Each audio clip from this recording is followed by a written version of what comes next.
जो भी solid state में हम लोग प्लेन्स पढ़ रहे होते हैं, चाहे वो पैरेलल प्लेन हो चाहे परपेंडिकुलर प्लेन हो, या बेसिकली हम लोग जिस यूनिट सेल की बात करते हैं वो यूनिट सेल क्यूबिक टाइप का हमारे पास होता है। ठीक है, उस क्यूबिक में सर हमारे पास एक्स प्लेन होता है, वाई प्लेन होता है और जेड प्लेन होता है।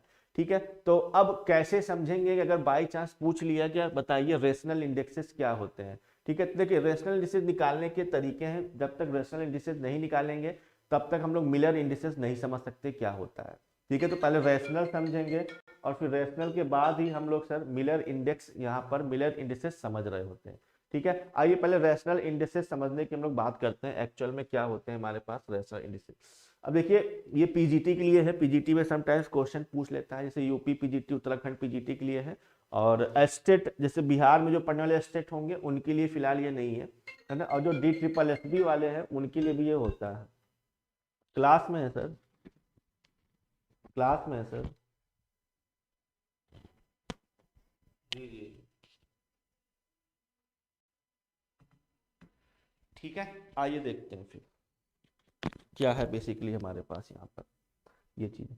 चलिए सर, हमने पहले एक्स वाई और जेड तीन प्लेन मान लिया, यहाँ हम लोग आपको दिखाते हैं एक्चुअल में ये करते कैसे हम लोग। तो यहाँ हमने सर इस तरीके से सबसे पहले एक्स प्लेन रिप्रेजेंट कर दिया है कुछ ये, या एक्स एक्सिस ले लीजिए, एक्स प्लेन ले लीजिए, एक ही बात है। दूसरा सर हमने इसी में एक वाई प्लेन भी एज्यूम कर लिया यहाँ पर। ठीक है, इस तरीके से ये हमने मान लिया कि ये हमारे पास वाई एक्सिस है या वाई प्लेन में एक्सिस है। और तीसरा एक्सिस सर यहीं पर हमने जेड मान लिया, ये रहा हमारे पास, ये जेड प्लेन है। तो क्यूब कोई होगा, उस क्यूब का एक्स वाई जेड एक्चुअल में हमने मान रखा है क्या है। ठीक है, कंफ्यूज होने की बात नहीं। देखिए हमारा कहने का मतलब ये था कि बेसिकली जैसे मान लीजिए कोई क्यूब है इस तरीके से, ये क्यूब लिया हुआ है। ठीक है, और इस क्यूब में सर अगर हम लोग लाइन्स अपनी देखें, जैसे ये ये एंड ये है। ठीक है, तो जो क्यूब में हम लोग पढ़ रहे हैं एक्स वाई जेड प्लेन का मतलब बस इतना सा है और कुछ नहीं। जैसे मान लीजिए ये हमने अपना ओरिजिन जो ये मान रखा है इसको मान लिया ये ओ है, तो इस ओ पे ये वाला जो प्लेन है सर, ये एक्स, ये वाई और ये जेड, इसी को यहाँ रिप्रेजेंट कर रहा है और कुछ नहीं कर रहा है इस तरीके। तो रेशनल इंडिसेस समझने के लिए करते क्या है सर, हम लोग एक अपना एक यूनिट प्लेन एक्स वाई और जेड प्लेन में मान लेते हैं, इतनी एक्सिस में कि कौन कौन से हमारे पास प्लेन एग्जिस्ट कर रहे होंगे। ठीक है, और उस यूनिट प्लेन को जो हम लोग मानते हैं सर वो स्मॉलेस्ट पॉसिबल प्लेन है। ठीक है, तो यहाँ पहले बनाते हैं फिर आपको बताते हैं। जैसे मान लीजिए इस तरीके से हमने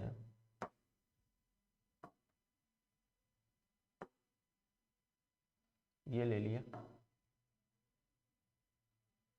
और इसमें चलिए अच्छा खुद से ही बना लेते हैं, ज़्यादा बेटर होगा, तो ये डिस्टर्ब करेगा। इस तरीके से मान लिया बेसिकली कि ये हमारे पास सर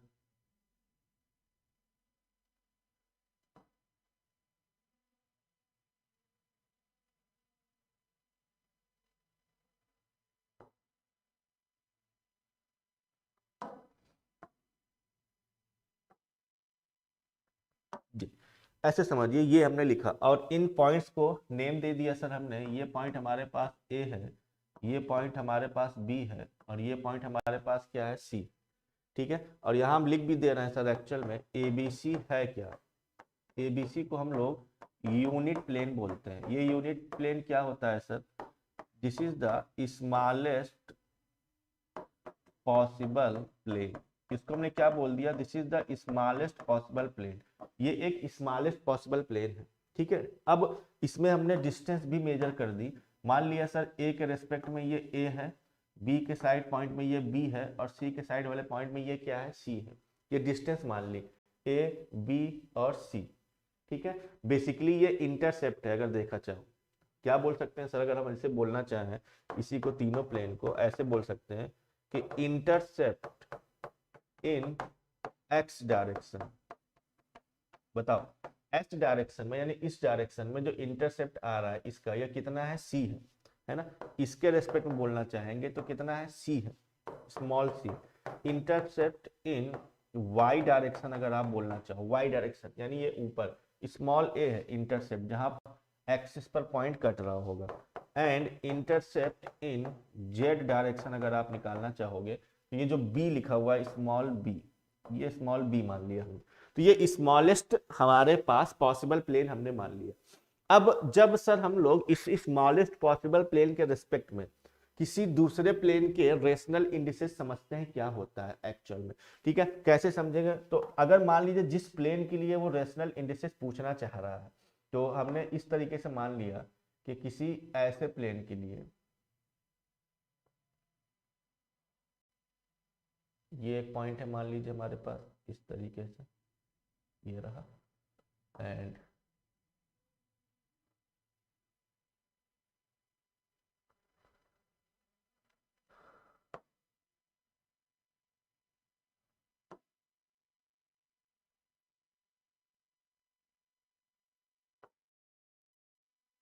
ये है, ठीक है, और इसी में सर एक प्लेन इधर भी हमने ले लिया,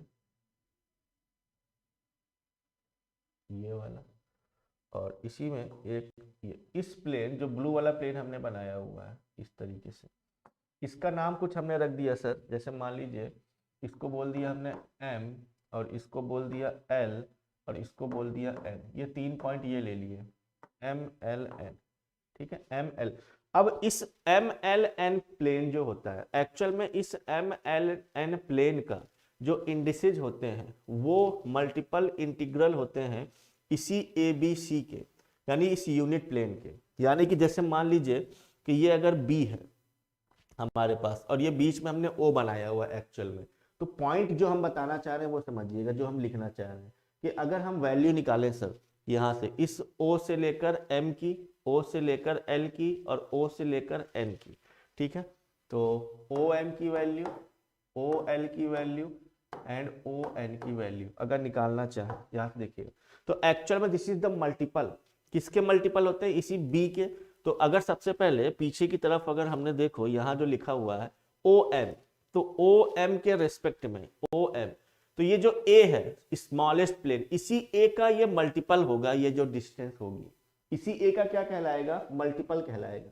तो मान लो सर हमने ये मान लिया अपनी तरफ से मान के कि ये ए का मल्टीपल है, तो ओ एम की वैल्यू हमने मान ली सर यहाँ पर ए, और इसकी वैल्यू रख दी हमने स्मॉल एम, ये है, ठीक है, तो स्मॉल एम का मल्टीपल समझिएगा इस ए के कितने गुना है, ये ओ एम की वैल्यू इस ए के, ये जो ए लिखा है इसका कितना गुना है, तो इतना गुना हमने मान लिया, ए गुना ऑफ एम के है। ओ एल की वैल्यू अगर निकालना चाहे, ये ओ है ये एल है, तो स्मॉलेस्ट प्लेन बी है, तो ऐसे लिख देते हैं सर बी टाइम्स होगा एल के डिस्टेंस, कुछ ना कुछ मल्टीपल में होगा, एम एल एक इंटीग्रल है बेसिकली, और ओ और एन की वैल्यू, इस ओ से एन की वैल्यू अगर निकालना चाहे तो सी टाइम्स ऑफ एन होगा ए बी सी। अब ए बी सी क्या है sir, A B C smallest intercept होते हैं, सबसे छोटा इंटरसेप्ट, सबसे छोटे प्लेन है, ठीक है, तो ये जो डिस्टेंस लिखी हुई है हमने एम एल एन, ये क्या चीज है ना, तो इसको बोलते हैं सर वीज इंडिसेस, एम एल एन ये कहलाता है वीज इंडिसेस, इसको वीज इंडिसेस हम लोग बोल रहे होते हैं जो पॉइंट लिखा हुआ है हमने, ठीक है। तो इस तरीके से सर हम लोग रेशनल इंडाइसिस का कैलकुलेशन करते हैं, कैसे निकालते हैं, आइए देखते हैं किस तरीके से इसको कैलकुलेट करेंगे बेसिकली जब हमको निकालना होगा, ठीक है। तो अब एक चीज याद रखिएगा, यहाँ पर इतनी जो चीजें हमने इंटरसेप्ट लिखी हुई है बस इतना सा रेशनल इंडिसेस हमारे पास पाया जा रहा होता है, ठीक है। तो चलिए नेक्स्ट पॉइंट समझते हैं हम लोग। अच्छा, मिलर इंडिसेस की जरूरत क्यों पड़ी, पहली चीज है ना, तो देखो जैसे होता क्या है कि इसके बाद जब हम मिलर इंडिसेस पढ़ते हैं, जैसे मान लीजिए एक एक्सिस अगर हमने कैलकुलेट करना है, तो अगर वो एक्सिस स्मॉलेस्ट प्लेन पे नहीं मैच कर रहे, जैसे हमने एक प्लेन ये बनाया हुआ है, इसके रेस्पेक्ट में एक ये लिया हुआ है, ठीक है, और दूसरा प्लेन जिसके बारे में हम निकालना चाह रहे हैं ये मान लिया ये प्लेन है, ठीक है, तो ये रहा, this is X and this is Y, और फिर आपसे पूछा गया जो इस पॉइंट के लिए बताओ इंटरसेप्ट